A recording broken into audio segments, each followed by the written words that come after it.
Alors, mon nom est Jean-Laurent Vonau, ou Fonau. J'ai un nom familial avec la particularité qu'on peut le prononcer à la française ou à l'allemande. C'est-à-dire, je suis typiquement un Alsacien. J'ai été professeur à la faculté de droit. Je suis professeur émérite de l'université de Strasbourg. J'ai aussi eu des fonctions d'élu. J'ai été conseiller général pendant 25 ans et président de la commission de la culture du Conseil général du Bas-Rhin pendant 22 ans. J'ai succédé d'ailleurs à Robert Grossman, ce qui est évidemment un énorme honneur. La culture alsacienne, pour moi, c'est une culture qui se nourrit à la fois de la culture française et de la culture allemande. Elle est donc forcément rhénane. Et ce n'est pas simplement du folklore. C'est quelque chose qui est inné auprès des artistes du terroir. En venant de Paris, on ne peut pas véritablement très souvent saisir la culture alsacienne au premier chef. Il faut prendre un petit peu de recul pour comprendre. Mais très très souvent, dans l'inspiration des pièces de théâtre, également dans les scénarios pour des films ou pour même des sujets dans les arts plastiques, on retrouve l'inspiration rhénane. C'est-à-dire que le patrimoine local joue un grand rôle. La manière de penser, la structure de la langue influence énormément. Et je ne peux pas concevoir la culture alsacienne sans l'alsacien. Ça me paraît évident.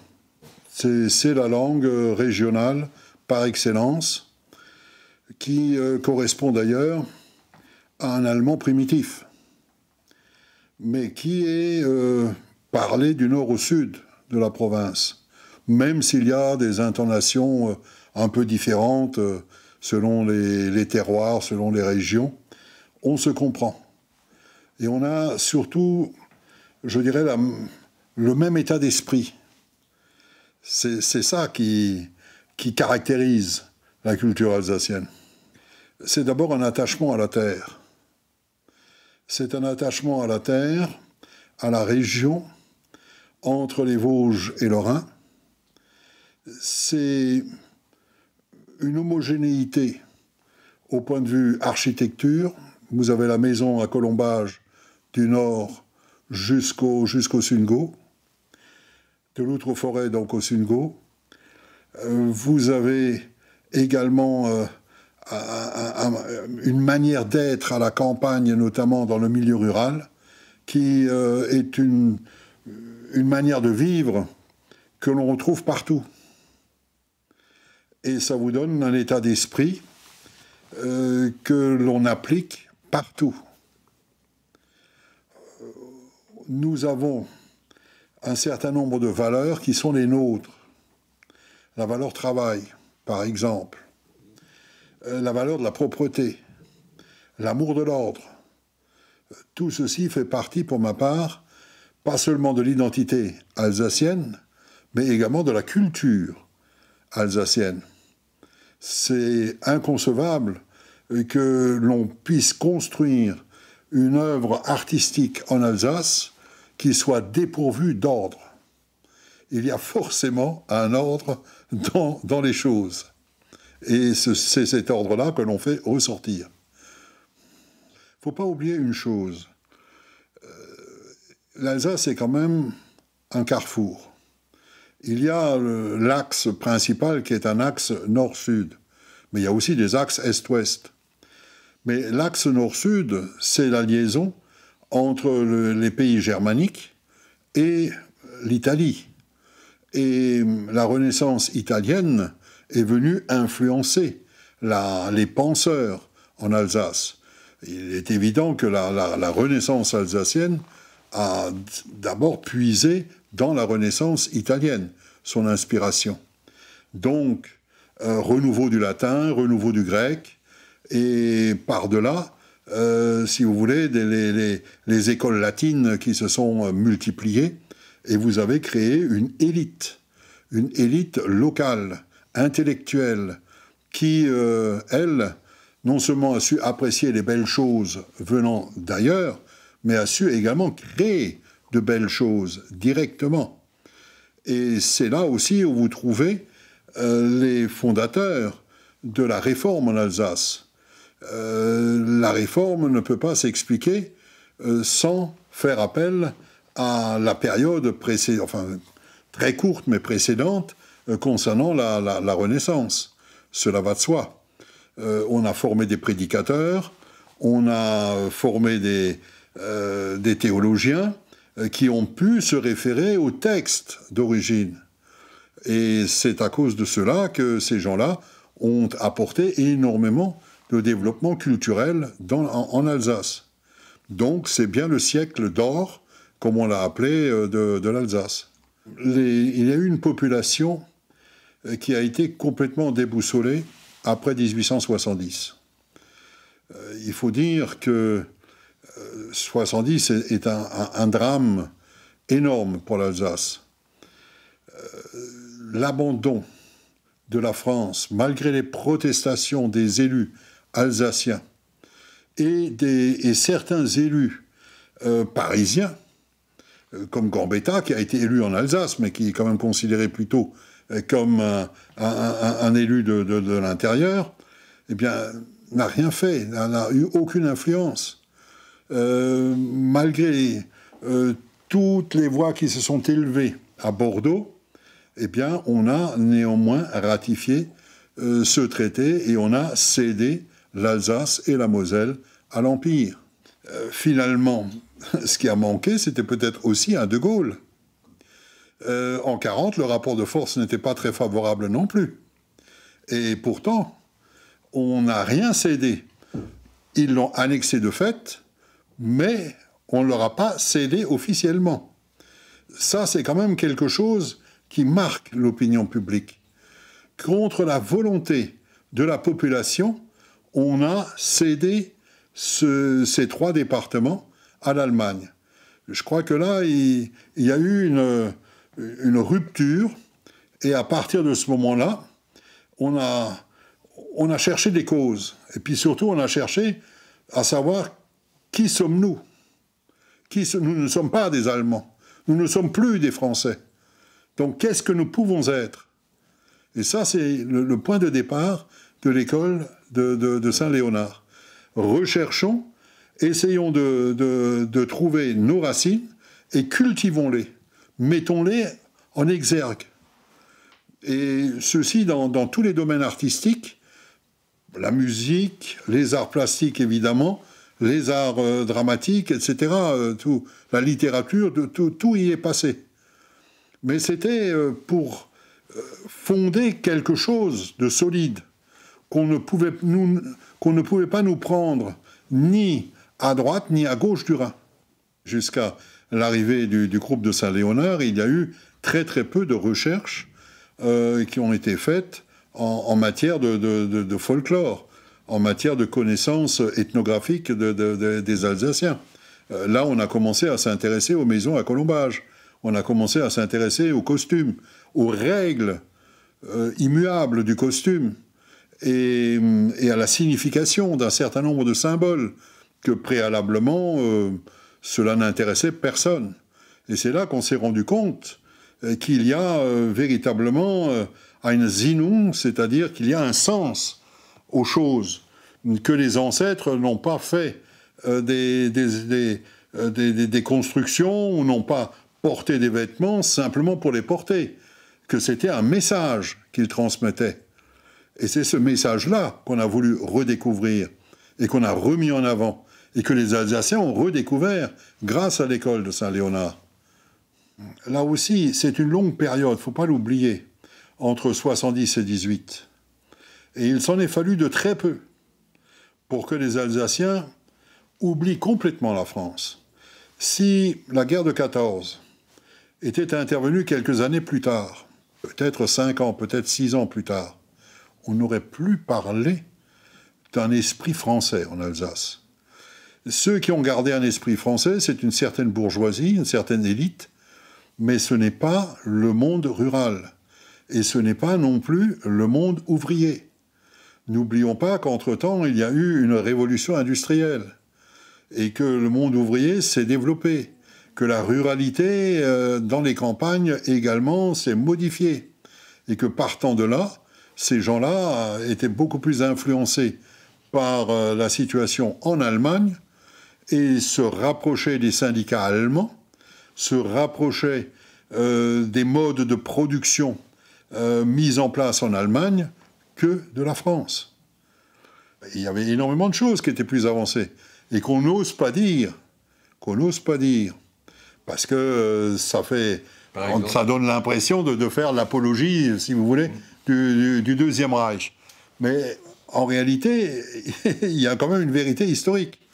Alors, nous, on se gauze, par exemple, d'avoir l'école en France, l'école gratuite, obligatoire. C'est arrivé quand 1882, 83. Pour Bismarck, c'est déjà en 1871. Vous voyez, les Français n'ont fait que copier les Allemands. L'école gratuite, elle est déjà en place en Alsace en 1871. Vous prenez les problèmes de caisse sociale, de retraite, de caisse vieillesse, de caisse accident, tout ceci est mis en place par Bismarck. Là encore, dans les années 1890-95, vous avez tout ceci qui est déjà fonctionnel. En France, il faut attendre 1945 pour avoir la sécurité sociale. La retraite, la retraite, Bismarck l'a déjà mise en place. Bien sûr, à partir de l'âge de 70 ans, bien sûr, si vous voulez, avec des conditions. Mais en France, il n'y avait rien. Donc, il y a bien un progrès.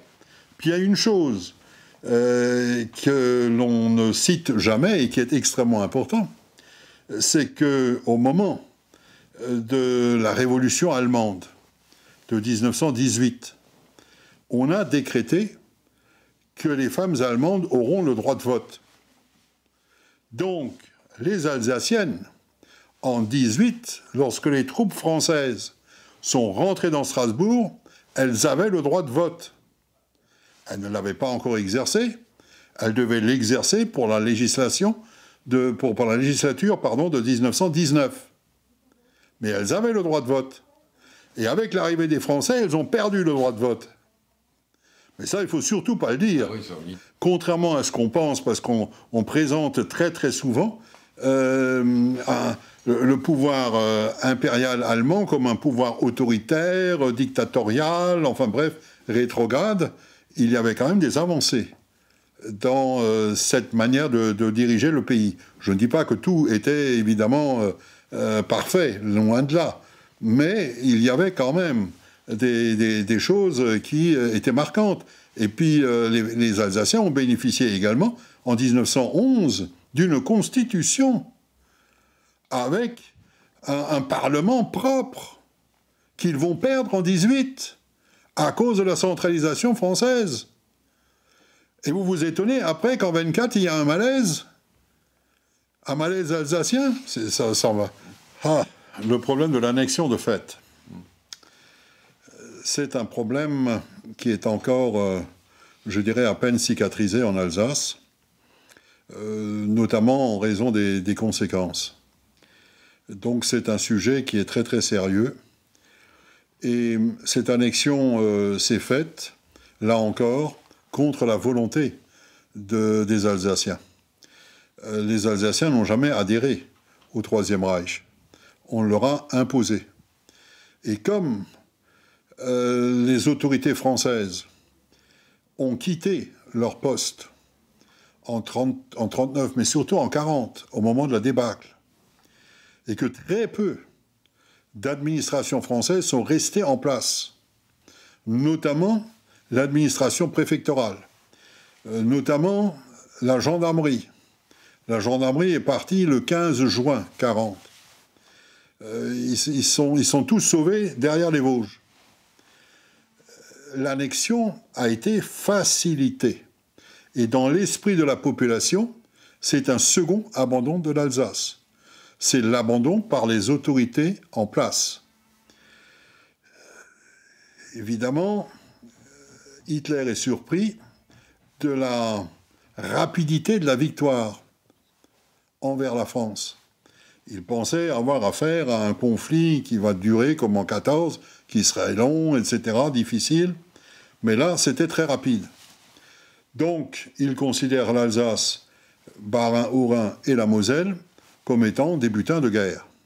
Et il va les garder, et il va dire, ça, ce sont des terres allemandes, nous n'aurions jamais dû les rendre en 18, et comme j'ai réussi à casser, à anéantir le honteux, selon lui, diktat de Versailles, eh bien, ce traité n'existe plus, on revient à la situation antérieure. Et la situation antérieure, c'est que l'Alsace et la Moselle sont allemandes. Donc, il les considère comme une terre allemande, et il charge le Gauleiter du pays de Bade de prendre également sous son épaule, sous son autorité, l'Alsace. Hein, il le nomme chef der Zivilverwaltung im Elsass, donc chef de l'administration civile en Alsace. Voilà. Et partant de là, bah, c'est tout le malheur de l'Alsace. Pétain ne réagit pas, il réagit simplement en faisant valoir des protestations qui restent confidentielles par la commission d'armistice. Le résultat est nul. De Gaulle ne peut pas faire grand-chose. Il est à Londres, comment voulez-vous, qu'il libère l'Alsace dès 40, c'est impossible. Hein, donc ils essayent la France libre essaye de minimiser en disant vous n'êtes pas responsable, vous n'y pouvez rien, tout ce qu'on vous demandera ne vous sera pas reproché, etc. Mais enfin, c'est peu de consolation pour la population. Et la population va subir 4 années de dictature nazie. Et ça, c'est terrible pour l'Alsace. C'est vraiment terrible. C'est une période où tout le monde s'épie, où on ne peut faire confiance à personne, où la Gestapo est omniprésente et l'enseignement est véritablement dirigé, orchestré par des nazis notoires. Et le résultat, le sommet de cette affaire, cela va être l'incorporation de force. D'abord, l'obligation, à partir du 8 mai 1941, de rentrer dans la Hitlerjugend. Parce que quand on tient la jeunesse, on tient les parents. Et quand on tient les parents, on tient pratiquement toute la population. Et puis ensuite, l'obligation qui est faite de rentrer dans le RAD, le Reichsarbeitsdienst, qui est une organisation paramilitaire préparatoire en quelque sorte à la conscription obligatoire, et enfin la conscription obligatoire, l'incorporation de force le 25 août 1942. 100 000 Alsaciens, 30 000 Lorrains, pour ne parler que des Français. Sur le plan européen, il y a plus d'un demi-million qui vont être contraints dans la Wehrmacht. Et de ces 130 000, il y a 40 000 qui ne reviendront pas. 30 000 tués, 10 000 disparus. C'est énorme. C'est énorme, c'est 1 sur 4 qui ne rentrera pas. Et c'est aussi une génération qui va être sacrifiée parce que, on ne le dira jamais assez, c'est une génération qui est déséquilibrée, ce que nous n'avons pas à l'intérieur de la France, où il y a plus de femmes que d'hommes. Les tranches d'âge des hommes entre 1908 et 1927 ont été saignées à blanc. Donc il y a aussi beaucoup de femmes qui ne pourront pas trouver mari et qui ne pourront pas fonder famille. Et ça aussi, ça a une répercussion sociologique, si vous voulez, et sociétale en Alsace. Ensuite, il y a l'obligation de bien se montrer, parce que Quand vous êtes dans un pays annexé, ça n'a rien à voir avec un pays occupé. Un pays occupé, vous avez une ligne blanche continue à ne pas franchir qui est nette, claire et précise. Mais quand vous êtes en pays annexé, il n'y a pas de ligne blanche. Vous êtes chez l'occupant en quelque sorte. L'occupant considère que vous êtes en terre allemande. Donc, puisque vous êtes allemand, vous devez vous comporter en allemand loyal.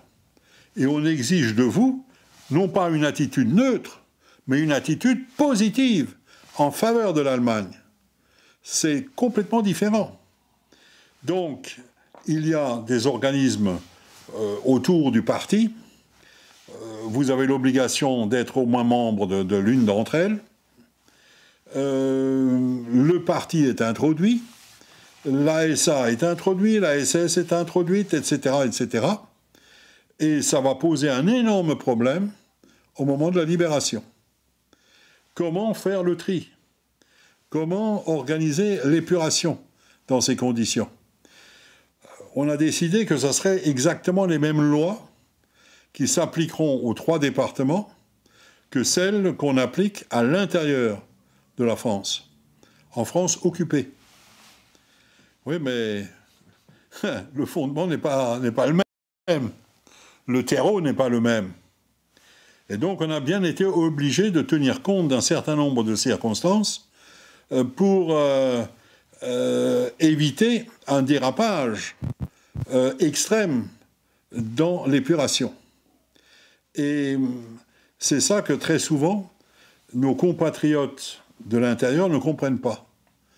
Ils ne comprennent pas l'incorporation de force en disant mais il y avait qu'à se sauver, mais se sauver où? La frontière est bien gardée, il y a la Sippenhaft, les parents sont responsables de l'agissement des enfants. Si vous désertez dans l'armée, eh bien les parents partent en déportation. Donc, beaucoup de jeunes ont hésité en se disant « je ne peux pas infliger cela à mes vieux parents ». C'est un problème, là aussi, d'esprit de famille qui a joué. Et ils savaient très bien ce qu'ils faisaient, les Allemands. Donc, on n'a pas pu leur tenir rigueur de tout cela.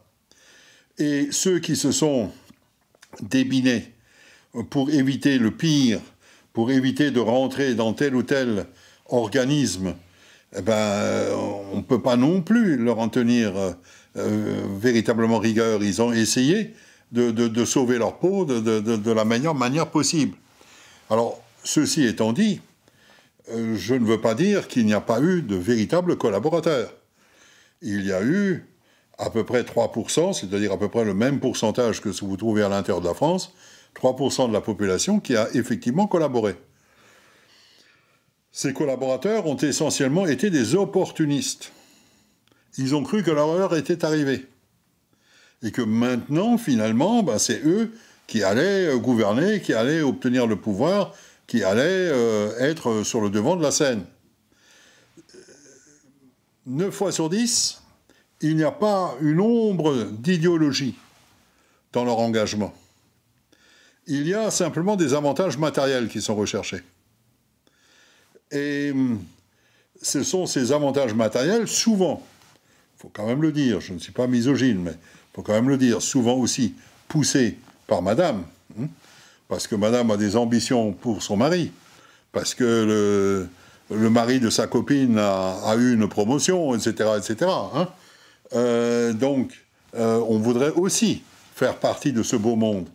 Et partant de là, ben, il y en a un certain nombre qui se sont laissés prendre au jeu et qui ont effectivement collaboré. Et qui ensuite sont passés par l'épuration, ce qui est tout à fait normal, tout à fait logique.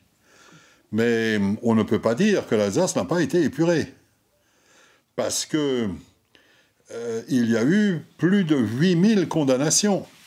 L'épuration qui a duré 3 mois, 4 mois, dans les départements français de l'intérieur, a duré 4 années en Alsace et en Moselle. Les jeunes générations ne savent plus rien, ou pratiquement. Et le procès de Bordeaux, ça leur dit rien du tout. Et même si vous leur parlez d'incorporation de force, c'est quelque chose d'assez vague pour le moment. Quand ils auront atteint peut-être l'âge de 40 ans ou de 50 ans, ils vont de nouveau creuser leur histoire et ils vont redécouvrir des choses. Mais c'est évident qu'à 20 ans ou à 25 ans, c'est pas ce qui vous préoccupe. Hein. Mais... Non, je pense que pour Germain Müller, enfin et dans mon aimé de Faune, c'était une bonne manière de terminer sa pièce. Mais je pense que pour l'histoire et pour la population, justement, jetzt mehr davon reden. Il faut actuellement en parler, parce que cette génération disparaît. Ceux qui ont connu ces événements. Et il faut qu'on fasse très très attention pour qu'on ne nous déforme pas cette histoire. Et c'est la raison pour laquelle j'ai demandé à ce que le mémorial historial de Schirmeck se fasse, pour que quelque part, on puisse, j'allais presque dire inscrire dans le marbre, certains faits qui constituent une vérité, et qu'on ne puisse pas constamment remettre en cause ces éléments. Parce que ça aussi, on fatigue. On fatigue à force de démontrer et à force de ne pas être entendu. Il arrive un moment où vous dites, ils ne veulent pas comprendre. Donc laissons-les.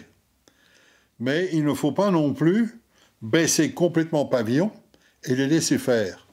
Et le danger, c'est que par après, on risque effectivement de faire passer une version fausse pour une version officielle. Et ça, il faut absolument l'empêcher. Si vous voulez, c'est le même combat que pour les déportés, c'est le même combat que pour la Shoah, c'est fondamental. Reste, l'histoire, c'est un tout. Il faut prendre l'ensemble du problème. Et on a trop tendance aujourd'hui, effectivement, à segmenter. À dire, voilà, ça m'intéresse, mais ça, je n'en parle pas. Ça, il faut laisser tomber. C'est une tendance tout à fait naturelle. Mais c'est une tendance également qui fait peur, parce que c'est comme ça qu'on déforme la réalité. Pour moi, toute vérité est bonne à dire, même si elle est mauvaise.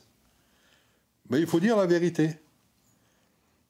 Et la vérité est rarement inscrite avec un grand V uniquement d'un côté.